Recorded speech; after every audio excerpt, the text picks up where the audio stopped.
From wherever you are around the world, welcome and thank you for joining us. Today we're going to be exploring a very interesting topic, the heretical origins of the American public.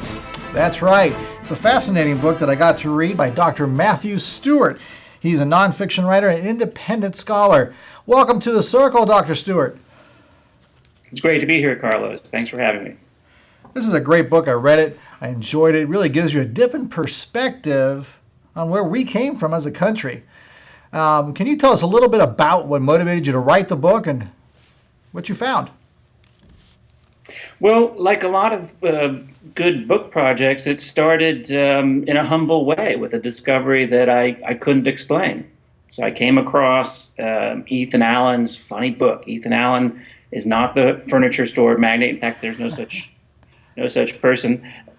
He was the leader of this backwoods militia called Green Mountain Boys, and he wrote this 477-page book on philosophy called The Oracles of Reason. And it's not that it's such a great book, but I had trouble explaining to myself where the ideas in it came from. They were a lot richer, more interesting, they had a lot more historical baggage than I had expected to find in a book by a backwoods militiaman, and that are in a way more interesting and sophisticated than the ideas that usually appear in the stories about America's philosophical origin. So it started with that small mystery.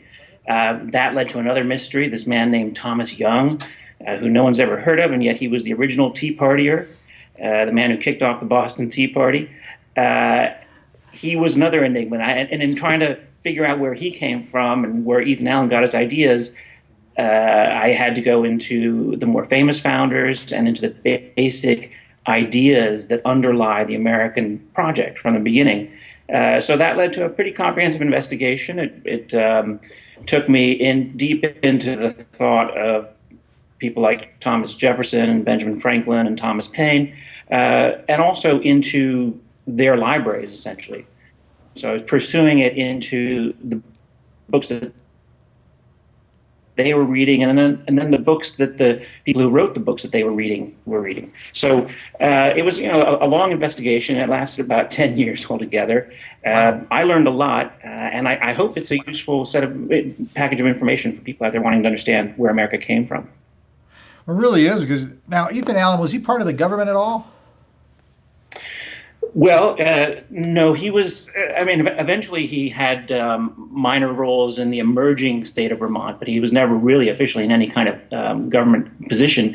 He first rose to prominence as the leader of this local, rebellious militia movement that was trying to carve out a sort of separate province in the area that we now call Vermont. And his initial enemies were actually other North American authorities. He was fighting the New Yorkers and the New Hampshire people, trying to claim some independence for his fellow farmers and settlers up in the Vermont area.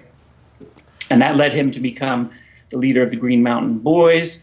And so he then took part in the first offensive military action of the Revolutionary War, the attack on Fort Ticonderoga in May 1775. And then he became the first major, let's say, celebrity prisoner of war. And so he played an important part in the revolutionary struggle, first in setting off that initial offensive action, which kind of moved the ball farther forward than his fellow Continentals wanted it to be. And then also as an important symbol, because he published a narrative of his experiences as a captive of the British, and this served to mobilize the American public. So he has that role to play. But to tell the truth, what interested me more was his ideas and how those strange philosophical ideas connected with his political philosophy and ultimately with the political philosophy behind the creation of the American Republic. Now, I know you're teasing me and the audience to death here. Can you give us one of the philosophical ideas? The rest you're going to have to read on your own, everybody. I'm sorry, but Dr. Stewart's book, once again, Heretical Origins of the American Republic. So what was one of his philosophical ideas? All the ideas I'm talking about at the end of the day are very simple, and they're familiar to everybody. Everybody who reads the first two sentences of the Declaration of Independence. So the idea that all people are created equal, the idea that people have certain unalienable rights, the idea that legitimate government must answer to the governed or derives its legitimacy from the consent of the governed, and that the people have a right to resist unjust government. All of these ideas, they seem to us like water, they seem like sort of anodyne moral principles. But it's important to remember that at the time, they were indeed revolutionary. This was the first time that people set out with the goal of creating a government based on ideas, not on traditions, not on some kind of legacy, and the first time that they succeeded in doing so. And we forget just how revolutionary that was.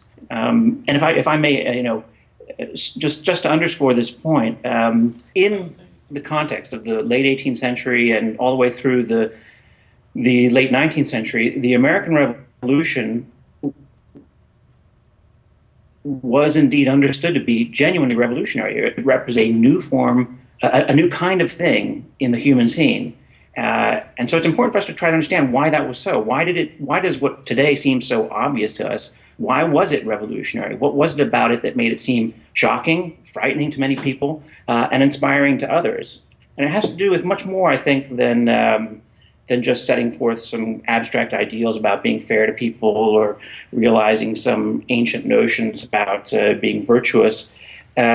The truth is that it was shocking and inspiring because it also had a cutting edge. And here I'll try to be a little more controversial for you. I think that the cutting edge was basically to undermine the traditional connection between religion and the political order.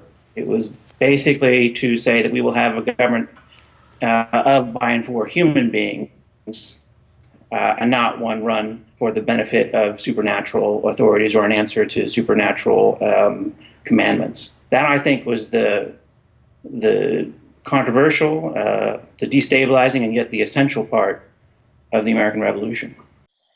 Hello, my name's Matt, and I'm an addict. My mom was addicted to prescription pills when I was very young, before I even turned 1. Are you or someone you know struggling with alcohol or drug addiction? Has everyone given up on you or your loved one? The caring staff at Elite Care understands and treats you as a whole person. We offer individual and group therapy, holistic healing such as yoga, nutrition, and spirituality, medication management, and PTSD treatment. By building upon your strengths and rebuilding broken bonds, we help you begin a successful life. With our staff of licensed psychotherapists and doctors, you can be assured of the highest level of care. Elite Care is the best option for long-term rehabilitation from drugs and alcohol. Contact 888-511-0607 for more information. There are two schools of thought. I'd be curious to see where you land on it. And there's the school of thought that a lot of the founding fathers and a lot of the key players were actually deists and not so much as, how would you say, evangelical Christians portray them today. Which way would you put the founding fathers, or is that too much of a general statement to blanket everybody in? Well, no, it's a fair statement because the fact is that America's founders, by and large, were very far from anything that can be reasonably called evangelical. Certainly there were some, certainly there was a huge variety, but by and large, the important ones you have to count as deists of some sort. And that's simply a matter of fact. No amount of twisting and reading through and parsing their religious pronouncements, which by modern standards sound quite pious, no amount of that is going to turn them into evangelicals. So the real question is, what do we mean by deism, and what does it matter anyway what their speculative religious opinions were? Okay, so let me try to address those two, because here I can perhaps offer you even more controversy. Bring it on, Dr. Stewart. Well, I like to start fights every now and then. There is one understanding of deism that says, well, it's just a lightweight form of Christianity. It's a kind of latitudinarian Christianity that derives from, let's say, the most watery parts of the Protestant Reformation. So that's one line of interpretation, and I would say that's probably the dominant one, or at least it has been for a long time. I think it's incorrect. I think that deism structurally is much closer to the radical and essentially atheistic Enlightenment, and that this is not to say that it doesn't involve a deity and it doesn't involve lots of pious language, things that today we would regard as religious, but nor is it to say that those are all merely superficial kind of glosses or attempts to distract the enforcers of orthodoxy. But it is to say that notwithstanding those that sort of rhetoric of piety and notwithstanding the commitment to some form of deity, deism functioned in the same way as pantheism, and that pantheism was really just a clever way of packaging atheism. So I'm staking out here what I hope will be a controversial position, but one that I think has the merit of being true, and that's that deism, both historically and theoretically, was deeply committed to a radical program, radical philosophically, and also ultimately radical politically. So that's one point of clarification that I want to make on deism. And the other one concerns its connection with the political project of founding a republic. I think there's a strong temptation in American history, as in American politics, to bracket as much as we can questions of religion and speculative philosophy from politics. And this is a healthy consequence of having set up a secular republic. But when we go back to the origin, it's important to investigate that and to see what where the connections lie. And here my case is that, at an important theoretical level, this radical philosophy to which the founders were at least functionally committed was also the same one that can justify and explain a modern liberal democratic republic. So to try to package all of this in a short sentence, I would say the question is, why were so many of America's founders heterodox? And the answer is because this heterodoxy was essential to establishing a modern liberal democratic republic. So I guess I'm trying to think of, people are going to ask the question, was America founded on Christianity? Well, people will ask that question, and the basic answer is no. Now, we can qualify that by saying certainly the vast majority of people in America at the time of its founding were at least nominally Christian, and many of them were more than just nominally Christian. They were, in fact, they saw themselves as explicitly committed to the Christian religion. So if you're looking for a cultural generalization, what did people in the American colonial period believe, or what was the sort of cultural norm, then yeah, you would say America was Christian in that sense, and it was a culturally Christian nation at its founding. And certainly, if you want to explain the evolution of its history in detail, you'd have to take that into account. That's absolutely essential. So no one should imagine that everybody in America at the time of the Revolution was some kind of card-carrying free thinker, radical atheist, or secularist. That would be inaccurate. But that's a separate question from the philosophical origins of the American Republic. And let's go back to the original. Go ahead. I was going to take you back to the original Tea Partier, Thomas Young. We have a few minutes left here. Tell us a little bit about the first Tea Partier. So Thomas Young was a self-taught doctor, which unfortunately means that he probably ended up killing a fair number of people because the medicine at the time was pretty rude. Impoverished child of Scotch-Irish immigrants. And the fascinating thing about him is that he had two really crucial commitments. On the one hand, he was an incredible political activist. So he shows up in 1765 as a leader of the Sons of Liberty of Albany. He then moves to Boston. He's crucial in revolutionary politics there. That's where he gets involved in the Boston Tea Party. Then he moves to Philadelphia, and he's a co-writer of the Pennsylvania Constitution of 1776. So he is a radical activist politician who's trying to change the world, not just he's not just looking for independence from Great Britain. He's actually trying to change the way in which the world is governed. The other interesting side about Thomas Young is that he is a radical deist. So much so that, in fact, when you parse through his writings, look very carefully at what he's saying, it becomes clear that he's, in fact, a pantheist, not a deist. That is, he identifies God and nature. Not only that, but he also explains how this identification of God and nature, which he borrows from the tradition of the radical Enlightenment, how that is essential to reconceiving the political order. So he explains in his writings how you get basically from the radical Enlightenment to a modern liberal democratic republic as you get in the Pennsylvania Constitution of 1776. So he's a really fascinating figure. He's been dropped out of the history, partly to be kind to the historians because there isn't that much evidence on him, but also, frankly, because he doesn't fit into many of the established narratives about where America came from and what really matters about its revolutionary period. But I think he does matter, and I think he has a lot to tell us.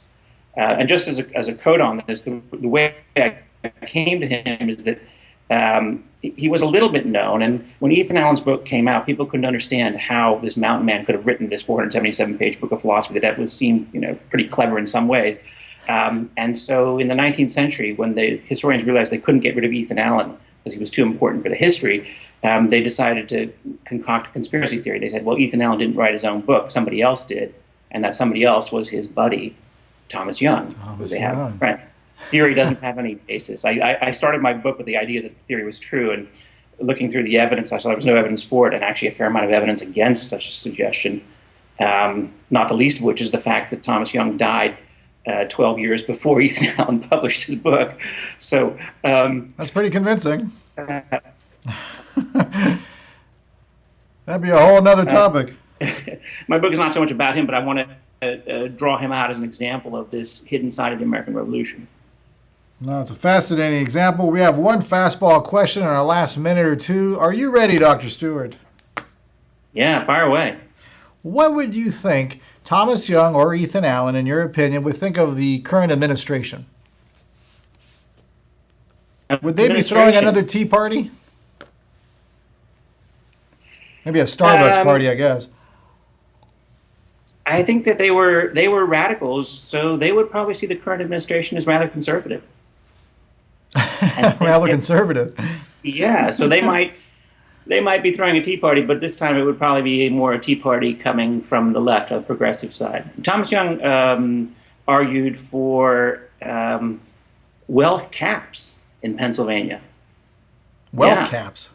Exactly. Who knew? In the American Revolution, you had people arguing for that some of the people were too rich.